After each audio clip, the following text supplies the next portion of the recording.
নমস্কার বন্ধুরা, আসুন রান্না শিখি চ্যানেলে। আজকে আমি একটা ঘরোয়া রান্না বানাবো, আলু পেঁপে চিংড়ি মাছ দিয়ে ঝোল। চলো দেখি। চিংড়ি মাছটা তেলের মধ্যে ভেজে নেব হালকা করে।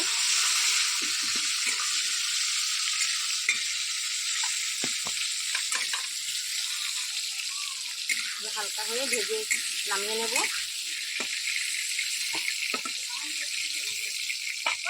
এবার তেলের মধ্যে দিয়ে দেব পেঁপে, আলু,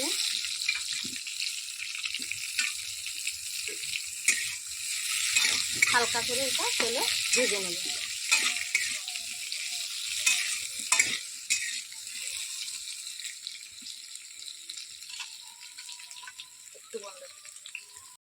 পেঁপে আলুটা হালকা করে ভাজা হয়ে গেছে, এটা আবার নামিয়ে নেব।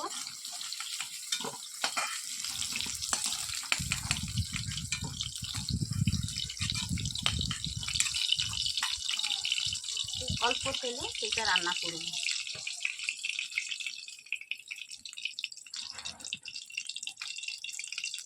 এটার মধ্যে এবার দিয়ে দেবো শুকনো লঙ্কা, কালো জিরে, তেজপাতা।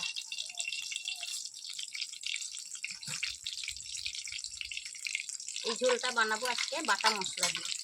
এখানে রয়েছে পেঁয়াজ বাটা, আদা বাটা, জিরে বাটা, লঙ্কা বাটা, এখানে টমেটো।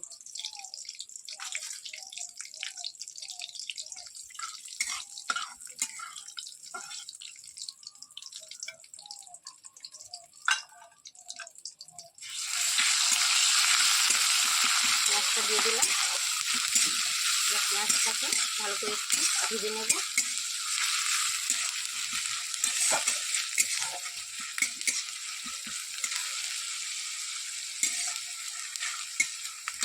এর মধ্যে দিয়ে দিলাম আদা বাটা, টমেটো কুচি,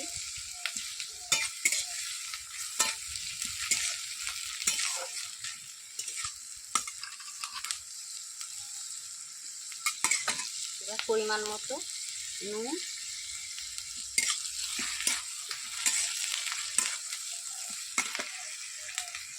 হলুদের গুঁড়ো দিয়ে দিলাম, লঙ্কা বাটা,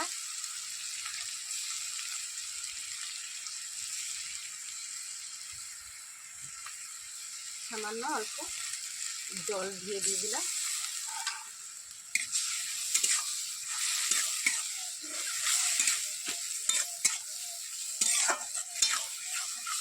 মশলাটা একটু ভালো করে একটু কষবো।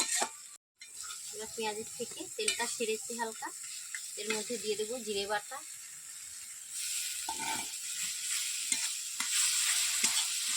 হালকা নাড়াচাড়া করে, আর জিরেটা ভালো করে আর কষবো না। এটার মধ্যে এবার দিয়ে দেবো পেঁপে, আলু, চিংড়ি মাছ। এইটা নাড়বো। এবার নেড়ে এবার জলটা দিয়ে দেবো। পরিমাণ মতো জলটা দিয়ে দেবো।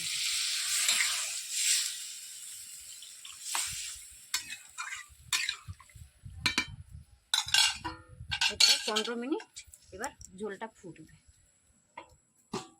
এবার ঢাকনাটা দিয়ে দিলাম। আমাদের চিংড়ি মাছের এবার পেঁপে দিয়ে ঝোল হয়ে গেছে। এবার চিংড়ি মাছের ঝোলটা এবার ঢেলে দিলাম।